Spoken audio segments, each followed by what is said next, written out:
नमस्कार हेमेंद्र जी, अमर उजाला में आपका स्वागत है। सबसे पहले आप आपका परिचय दे दीजिए। नमस्कार, मैं हेमेंद्र सिंह जादौन, अध्यक्ष हूँ travel agents association of India, Madhya Pradesh, Chhattisgarh. हाँ, मेरा पहला प्रश्न ये है कि अभी जो वर्तमान में हालात हैं, जिस तरह से भारत पाकिस्तान के बीच परिस्थितियाँ बनी, इन सब चीज़ों से पर्यटन में क्या प्रभाव पड़ा है, क्या बदलाव आए हैं? देखिए, इस तरह की कोई भी गतिविधि होती है जिससे कि कहीं किसी देश में अस्थिरता या किसी भी तरह का डर या किसी चीज़ होता है तो सबसे पहले जो है टूरिज़्म पे इसका इफ़ेक्ट पड़ता है।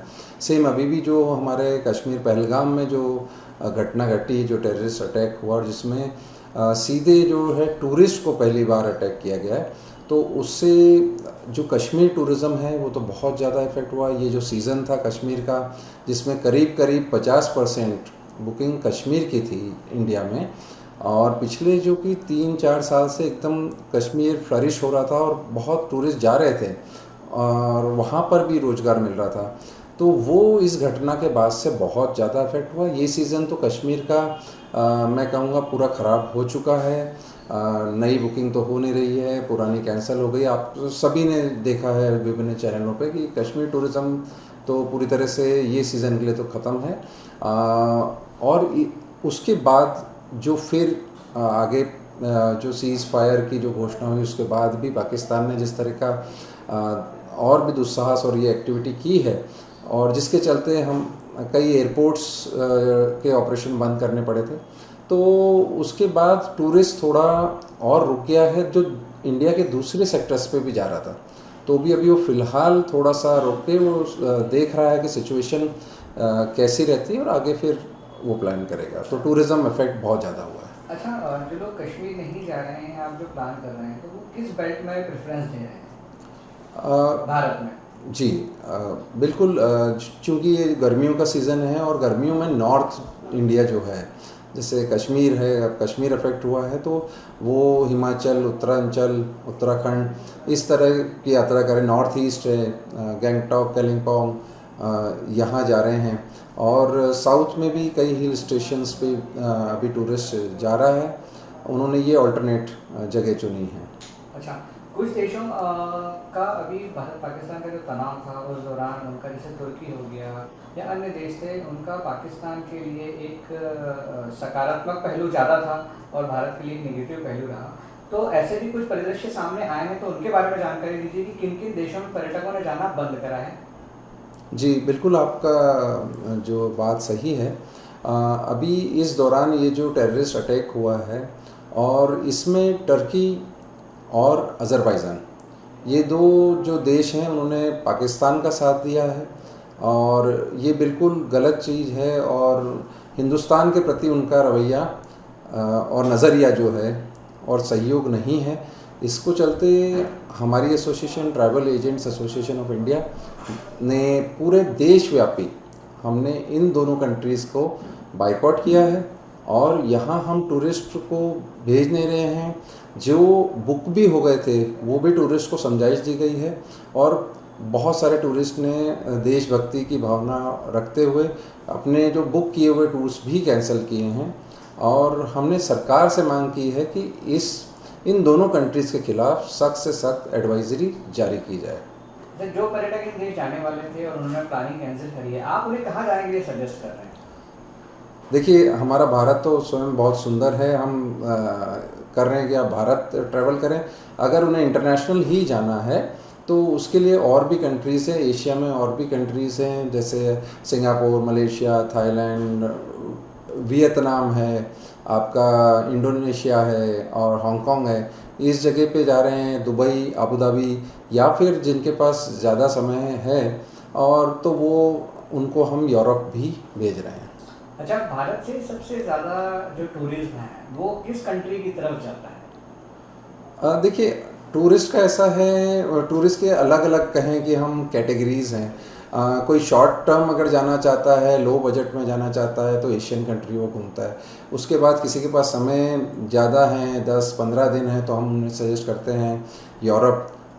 थोड़ा महंगा भी पड़ता है ऑफ कोर्स। उससे और ज़्यादा किसी के पास बजट है तो अफ्रीका, यूएस ऑस्ट्रेलिया, न्यूजीलैंड, ऐसा अलग अलग सेगमेंट्स हैं।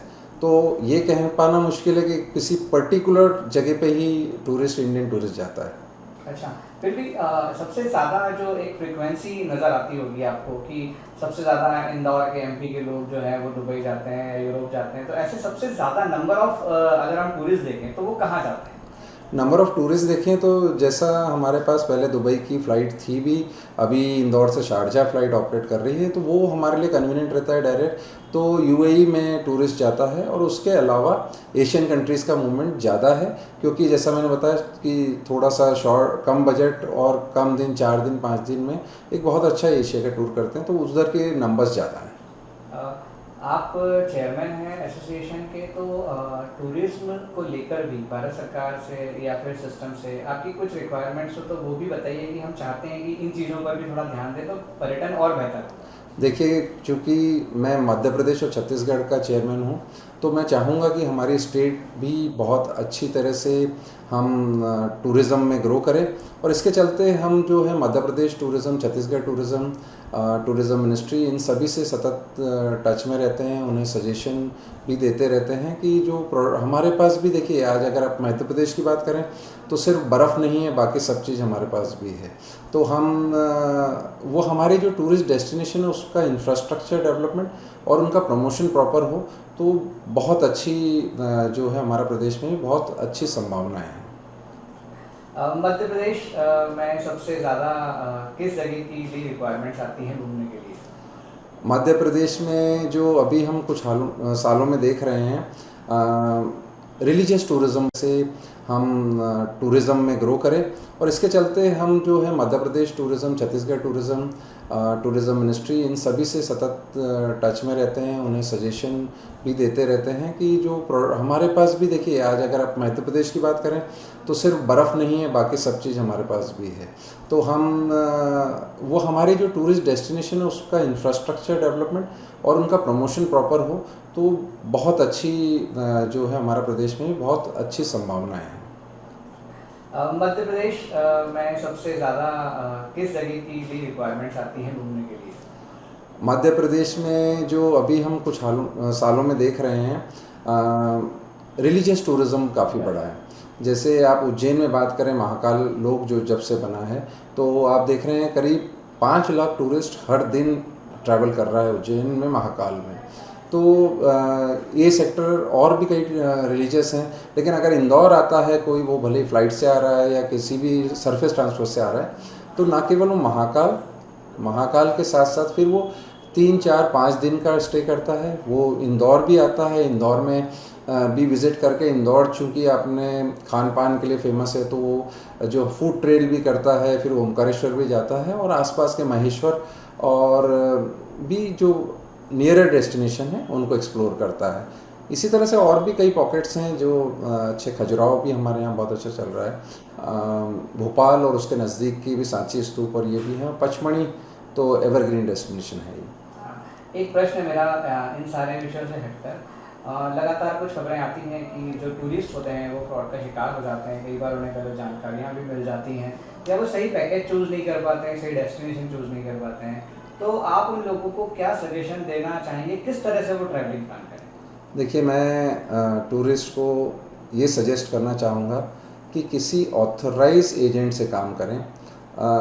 किसी भी चीज़ की हर जगह यही है, अगर आप एक ऑथराइज या एक सर्टिफाइड व्यक्ति से कोई काम करते हैं, तो आप इस तरह की आपसे कहें कि जो चीज़ें होती हैं, आपको ये कहें कि फ्रॉड होते हैं, उससे बचा जा सकता है। आज अगर आप टाई, जो travel agent association of India है, हमारे जितने भी मेंबर्स हैं, अगर उनसे आप काम करते हैं तो डेफिनेटली, क्योंकि हमारे यहाँ जो सर्टिफिकेट देने से पूर्व उसकी सारी सत्यापित हम करते हैं, उसकी जांच करते हैं, उसके बाद ही करते हैं। तो ऐसे एक्सपीरियंस्ड ट्रैवल कंसल्टेंट लें, तो वो आपको बिल्कुल सही सलाह भी देगा, और आप किसी तरह की जो है किसी की लूट या किसी फ्रॉड से बचेंगे। अगर आप ये वीडियो YouTube पर देख रहे हैं तो हमारे चैनल को सब्सक्राइब करें और बेल आइकन को दबाना ना भूलें। अगर आप Facebook पर ये वीडियो देख रहे हैं तो हमारे पेज को लाइक करें।